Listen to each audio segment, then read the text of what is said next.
അടുത്ത poem wherever I hang by Grace Nicholas.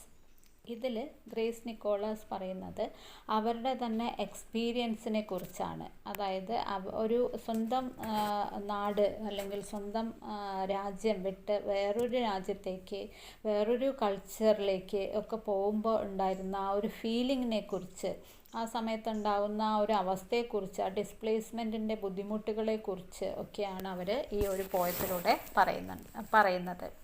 Grace Nicholas അവർ ജനിച്ചത് ഘാനയിലാണ്. ആ ഒരു പ്രദേശം അല്ലെങ്കിൽ ആ ഒരു പ്ലേസ് എന്ന് പറയുന്നത് ഒരുപാട് കൂളായിട്ടുള്ള വൈബ്രൻറ്റ് കളേഴ്സ് ഒക്കെയുള്ള ഒരു സ്ഥലമായിട്ട് പറയുന്നു.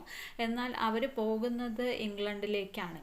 അങ്ങനെ ഇംഗ്ലണ്ടിലേക്ക് പോകുമ്പോൾ അവിടുത്തെ അൺഫെമിലിയർ ആയിട്ടുള്ള ഗ്രേനെസ് എന്ന പോയട്രിയിൽ പറയുന്നത് ഒരു നെഗറ്റീവ് ഫീലിംഗ് കൊടുക്കുന്നതിന് വേണ്ടിയിട്ടാണ്.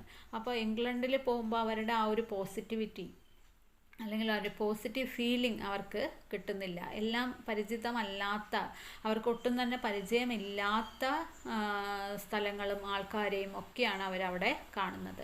പക്ഷേ എങ്കിലും അവിടെ എത്തിക്കഴിഞ്ഞപ്പോൾ അവർ ഒരു ഡ്രീമിലാണോ എന്ന് അവർക്ക് തോന്നുന്നു. ആ ഡ്രീമിൽ അല്ല, അതൊരു സ്വപ്നമല്ല എന്ന് ഉറപ്പ് വരുത്തുന്നതിന് വേണ്ടിയിട്ട് അവർ അവരുടെ ആ റൂമിൻ്റെ ചുമരൊക്കെ തൊട്ട് നോക്കുകയാണ്, അത് റിയൽ ആണോ എന്നറിയാനായിട്ട്. പിന്നെ അവരവിടുത്തെ ലണ്ടൻ ലൈഫ് ഒബ്സർവ് ചെയ്യുന്നുണ്ട്. അതിൽ ആ ഒബ്സർവ് ചെയ്യുന്ന people pouring from the underground system like beans എന്ന് അവർ പറയുന്നുണ്ട്. അവിടുത്തെ ഇംഗ്ലണ്ടിലെ ആൾക്കാരുടെ ലൈഫ് സ്റ്റൈലിനെ കുറിച്ച് പറയുന്നുണ്ട്. അവർക്ക് ഒട്ടും തന്നെ പരിചയമല്ലാത്ത ഒരു ജീവിത രീതിയാണ് ഇംഗ്ലണ്ടിലുള്ള ആൾക്കാരുടെ ലൈഫ് സ്റ്റൈൽ എന്ന് പറയുന്നത്. അപ്പോൾ ക്രമേണ അവർ കുറേ മാസങ്ങൾ എടുത്തു ഇവർക്ക് അവിടുത്തെ ആ ഒരു സ്റ്റൈല് അഡാപ്റ്റ് ചെയ്യാനായിട്ട്, അല്ലെങ്കിൽ അത് ഇഷ്ടപ്പെടാനായിട്ട്, അത് മനസ്സിലാക്കാനായിട്ട് ഒക്കെ. ഇങ്ങനെ അഡാപ്റ്റ് ചെയ്തതിന് ശേഷം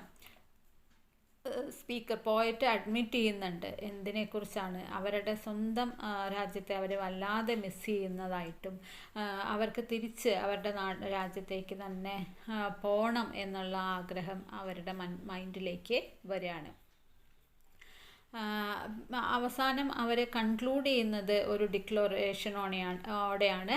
wherever I hang me knickers that is my home എന്ന് വെച്ചാൽ എവിടെയാണോ ഞാൻ ഇപ്പോൾ ഉള്ളത് അവിടെയാണ് എൻ്റെ ഹോം, അവിടെയാണ് എൻ്റെ ആ ഒരു ബിലോങ്ങിങ്.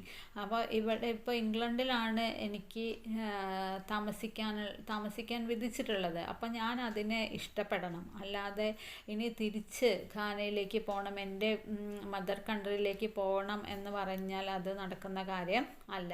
അപ്പോൾ അതുകൊണ്ട് എവിടെയാണോ ഇപ്പോൾ ഉള്ളത് ആ സാഹചര്യത്തെ ഞാൻ സ്നേഹിച്ചേ മതിയാവുള്ളൂ, അല്ലെങ്കിൽ ആ രാജ്യത്തെ ഞാൻ ഇഷ്ടപ്പെട്ടേ മതിയാവുള്ളൂ എന്ന ആ ഒരു തീരുമാനത്തിലേക്ക്, അല്ലെങ്കിൽ ആ ഒരു ഡിക്ലറേഷനിലേക്ക് അവരെത്തുകയാണ്. അപ്പോൾ ഇതിൽ മുഴുവനും ആ ഒരു ഇമിഗ്രേഷൻ്റെ, സ്വന്തം രാജ്യം വിട്ട് വേറൊരു സ്ഥലത്തേക്ക് പോവേണ്ടി വരുന്നതും അവിടുത്തെ ലൈഫ് സ്റ്റൈലും നമ്മൾ ശീലിച്ചതുപോലെ ആയിരിക്കില്ല, അല്ലെങ്കിൽ നമ്മുടെ കൾച്ചറായിരിക്കില്ല, നമ്മുടെ ജീവിത രീതികളായിരിക്കില്ല അവിടെ ചെല്ലുമ്പോൾ ഉള്ളത്.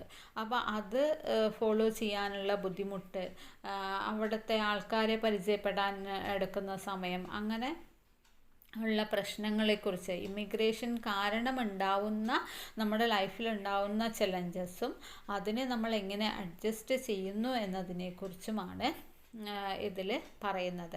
എങ്കിലും ഇങ്ങനെയൊക്കെ മനസ്സിലാക്കുകയാണെങ്കിലും ആ ഒരു പ്ലേസ് അല്ലെങ്കിൽ അവിടുത്തെ ഒരു ഫീലിംഗ് എന്ന് പറയുന്നത് ഫ്രാഗ്മെൻറ്റഡ് ആണ്. എന്ന് വെച്ചാൽ പറിച്ച് നടുന്നത് പോലെ, അല്ലെങ്കിൽ ഇവിടെ നിന്ന് മാറി സ്വന്തം രാജ്യത്തു നിന്നും എടുത്ത് വേറൊരു സ്ഥലത്ത് കൊണ്ടുവയ്ക്കുകയാണ്. അപ്പോൾ അവിടെയാണ് അവർ നിർബന്ധപൂർവം ജീവിക്കാനായിട്ട് നിർബന്ധിതയാവുന്നത്. അപ്പോൾ ആ ബുദ്ധിമുട്ടുകളും വിഷമങ്ങളൊക്കെയാണ് ഈ പോയത്തിലൂടെ അവർ പങ്കുവയ്ക്കുന്നത്. അപ്പോൾ വേറെവർ ഐ ഹാങ് എന്ന് പറഞ്ഞാൽ എവിടെയാണോ എന്നെ ഹാങ് ചെയ്തിരിക്കുന്നത്, എവിടെയാണോ എന്നെ തൂക്കിയിട്ടിരിക്കുന്നത് അവിടെ ഞാൻ നിൽക്കണം എന്നുള്ളതാണ്, ആ ഒരു ഡിക്ലറേഷനാണ് ഈ ഒരു പോയത്തിൻ്റെ മീനിങ് തന്നെ വരുന്നത്.